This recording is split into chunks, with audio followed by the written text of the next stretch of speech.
Ayxan bəy, Cövdət bəylə söhbətiniz oldu, gözəl bir söhbət oldu. Elə sağ olsun da, təbii bir söhbət oldu deyənək kameranı da açdıq. Biz Özbəkistandan gəlmişik dünən. Gözəl işlər görürlər. Azərbaycanlı yoldaşlar da həqiqətən çox keyfiyyətli işlər ortaya çıxarırlar. Burada və oradan qayıdıb gəlirsiniz, sizdə də olduğu kimi xarici səfərdən gələndə insana bir enerji olur da və orada o gördüyü şeyləri, məlumatları öz cəmaatına da çatdırmaya çalışırsınız. Sizdə bu məsələdə böyük işləriniz olub. Demək olar ki, dünyanın bir çox ölkələrində olmusunuz. Orada gördüyünüz yeniliklərdən, trendlərdən nələrdir ki, hələ burada heç ondan danışılmır?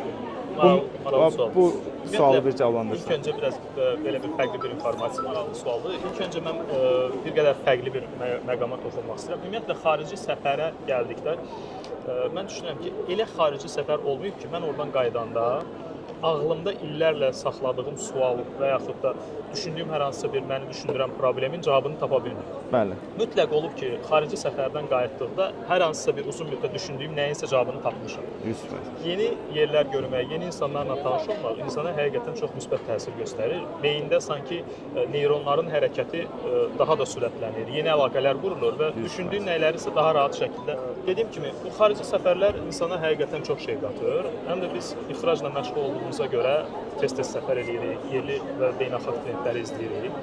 Bağçılıqla bağlı ən son səfərlərimiz Avropaya da olub, Çinə də olub. Əsasən Avropadan deyə bilərəm ki, Avropa hazırda əsasən orqanik, sertifikatlaşdırılmış məhsullara yönəlir. Biz bir çay tikanı məhsulu istehsal edən müəssisəyə səfərə getmişdik. Onun şəkillərini də mən sizə təqdim edərəm. 700 hektar ərazi çay tikanı məhsuludur.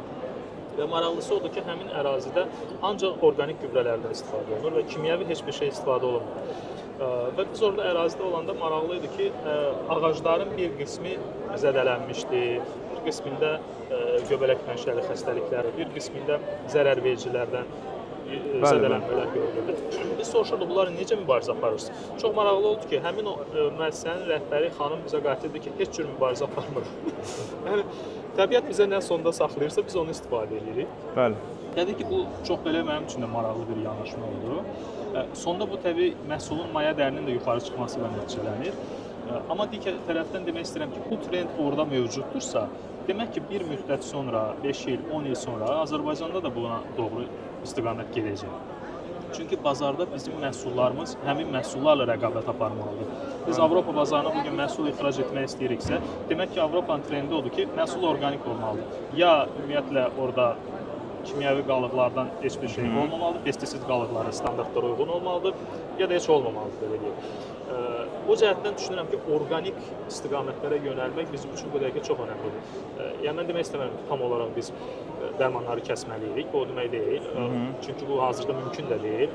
Zaten orqanik sertifikatın alınması 3 il öncədən başlanmalıdır. Məsələn, biz bugün başlasaq, yalnız 3 ildən sonra bizim ağaclarımızda, torpağımızda o pestisid qalıqları məhv olacaq ki, orqanik məhsul ortaya çıxsın.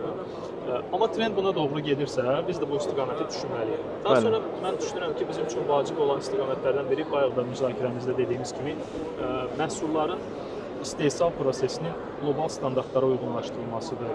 Sertifikatlar var, qlobal qapdır, HASP-dır, ISO sertifikatlarıdır, ətraf mühitin qorunması, işçi əməyin qorunması, istehsal prosesinin düzgün tənzimlənməsi, bu kimi sertifikatlaşma prosesləri var. Gələcəkdə, yəni Azərbaycan məhsullarının, əsasən də kənd təsərrüfatı məhsullarının, agrar məhsullarının xaricə çıxmağı üçün bunlar çox vacibdir.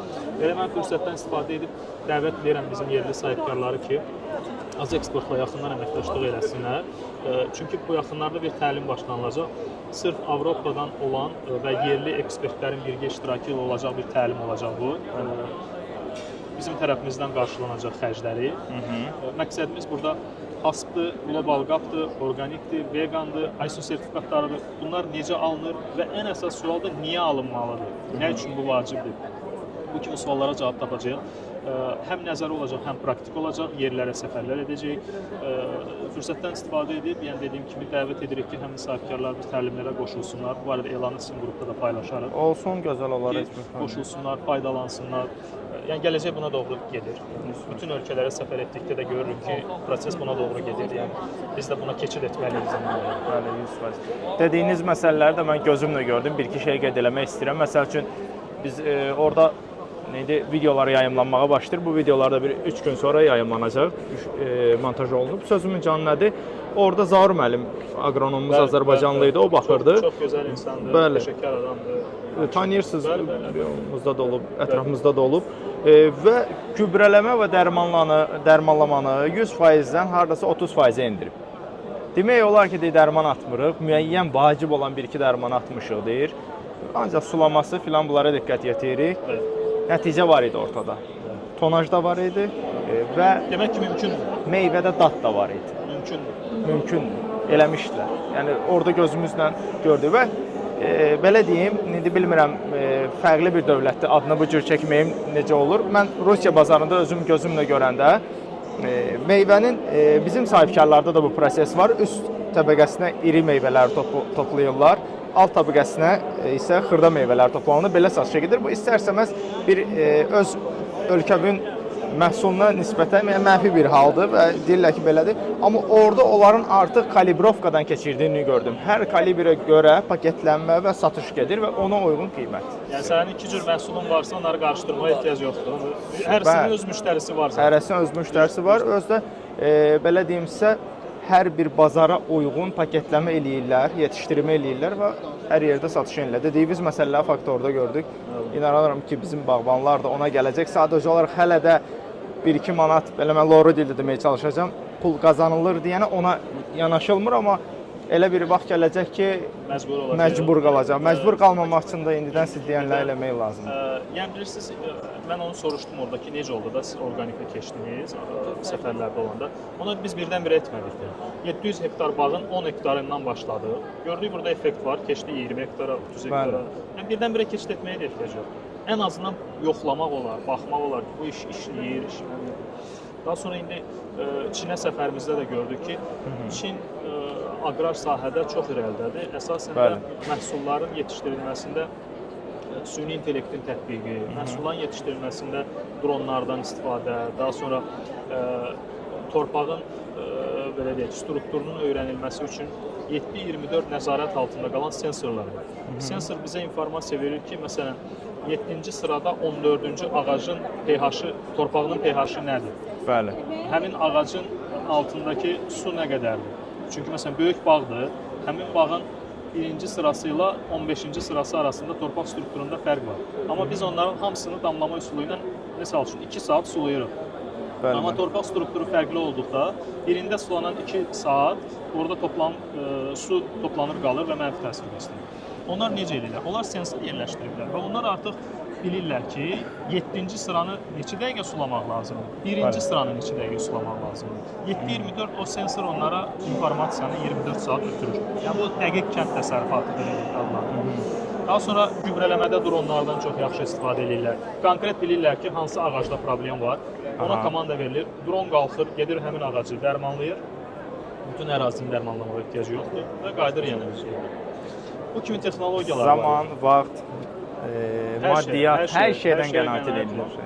Bu orqanik tarımı da, orqanik kənd təsərrüfatını da asanlaşdırır. Çünki orqanik gübrələr bildiyimiz kimi digərlərindən daha bahadır.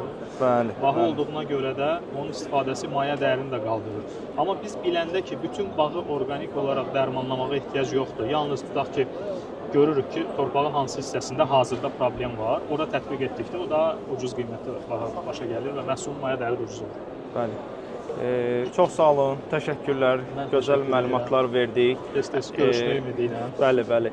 İstərdim burada söhbət elədik, elə birdən ağlıma gəldi ki, siz inşallah ki, bir Çin səfəri olanda, uyğun bir moment olanda bizə bir məlumat verərsiniz, uyğun olarsa bir yerdə gedərik ora, bir çəkilişlər filan. Orada belə danışmaq başqadır, göstərmək başqadır və mən öz cəmiyyətimi, millətimi biraz tanıyıram ki, görməsə inanmır, görmək istəyir və inşallah ki, gözəl işlər görüləcək. Amma böyük potensialımız var. Yəni ölkə olaraq, yəni həqiqətən böyük potensialımız var. Ondan düzgün istifadə etsək çox gözəl yerlərə gəlmək olar. Yəni bu sektoru həqiqətən gətirmək olur.